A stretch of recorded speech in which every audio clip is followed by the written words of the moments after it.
What is gender atheism?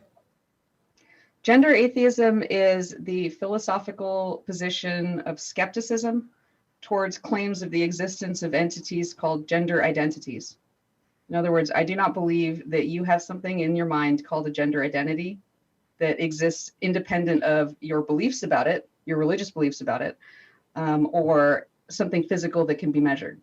If you're telling me that your gender identity has no physical reality that I can measure or observe, and that you're the only one who can tell me about it, that's a religious belief. And so I'm a gender atheist. I don't believe that you have a gender identity. I certainly don't believe that you have multiple gender identities or that your gender identities can change, as people are saying now. It's absurd. People running around with my pronouns are now he, they, it. You need to memorize 3 sets of pronouns. Fortunately, one is it, so it doesn't decline at the end of sentences. But it's like, I'm not even kidding. People expect you to use 9 pronouns in a percentage.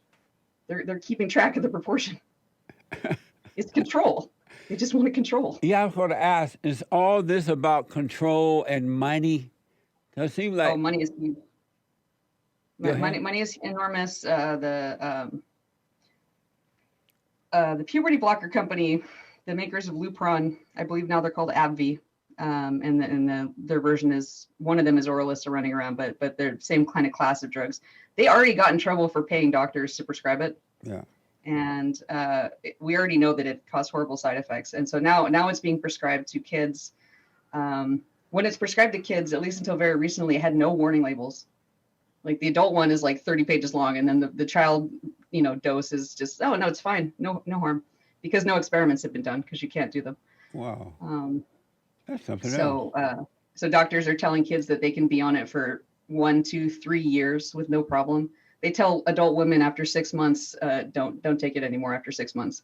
But for some reason, an 8-year-old, they're saying, can take it for 3 years with no problem. It's mind blowing. And so if they're willing to pay the doctors to prescribe Lupron, they're almost certainly, some kickbacks are happening between these surgeons and the insurance companies that are willing to give them like $500,000 to sew a skin tube onto someone. Some money has to be coming back, because otherwise, why? It's always about the money. To do with Obamacare. It's always about the money when people are doing crazy things like this.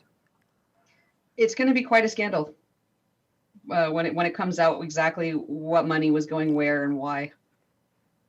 Because they're definitely paying. Like, why wouldn't they pay therapists too to be referring people to these doctors too? Yeah. Like you pay a doctor to advertise as a gender therapist. You bring your kid to them. The gender therapist says, yep, they're transgender. They work with them once a week and they coach them into saying, yeah, I'm transgender, mom. I need hormones. And the whole thing is very just sick. Yeah. Families should be protected from this sort of like Sweeney Todd nonsense. I just came in for a haircut. So who do you blame, the parents or the doctor? There's so much blame to go around. I think that the parents, though, have less of an expectation than doctors. They have more responsibility because they're the child's guardian, but they're not screened the way that the doctor is. We have to hold doctors to higher standards. Some of these doctors clearly should be at least on trial, if not actively in jail already. Dr. Bowers, for instance, Marcy Bowers, who's admitted that puberty blockers were a bad idea. He is the doctor who personally mutilated Jazz Jennings. So, wow. Which failed because of the puberty blockers. So, among other reasons. So it's I get worked up.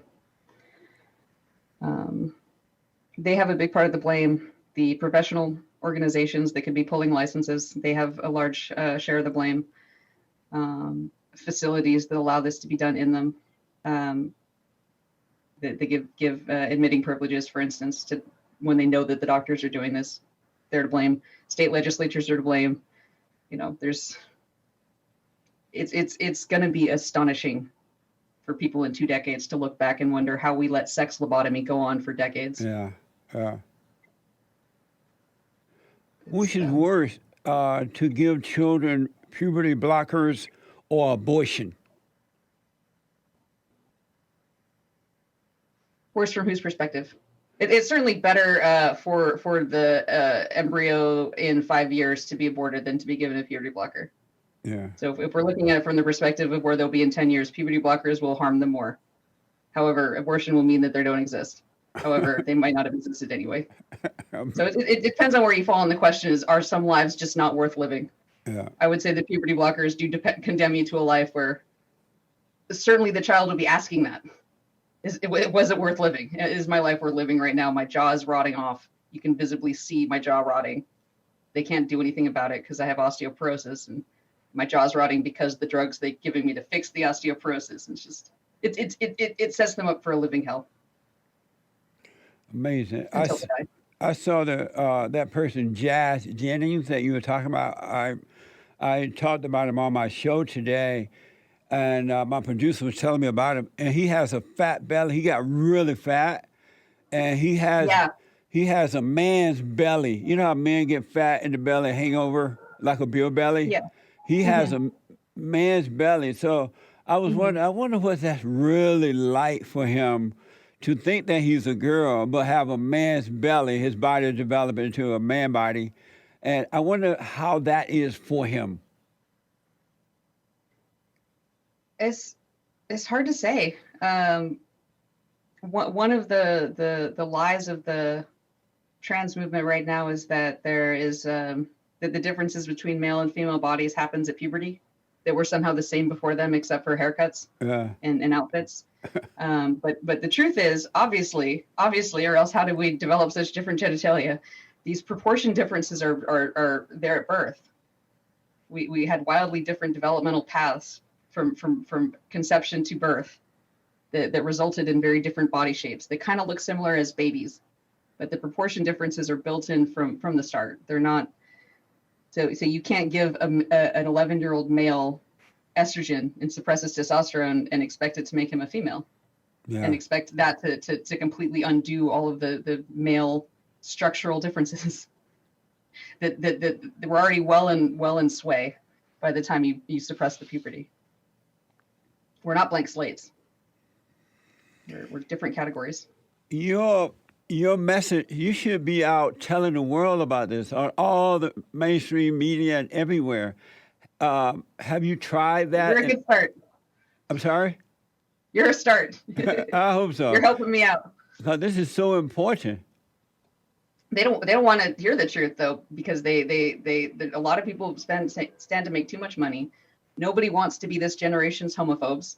Nobody wants to go against the orthodoxy and be exposed for being one of the bad people. And we're all just going to sacrifice our children to Moloch, like in pursuit of that, so that nobody has to take the risk of saying, you know what, this has gone too far. Amazing. There's no limit. So the term gender atheism, did you coin that term? Yes. Nice. And there's another thing I want to ask you about. That is T.E.R.F, Trans-Exclusionary Radical Feminist, right? Right, TERF.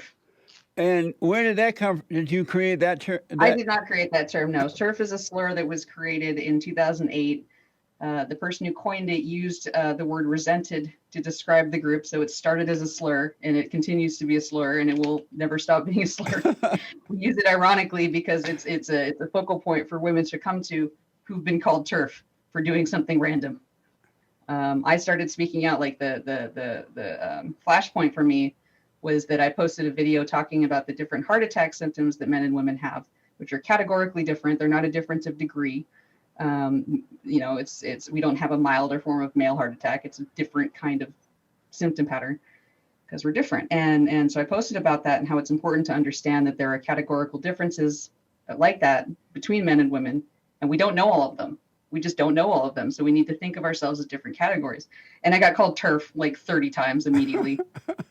Like it's long. And so I was just like, no, this is dangerous. This is going to start killing women. Women are going to die because of this ideology. I need to say something.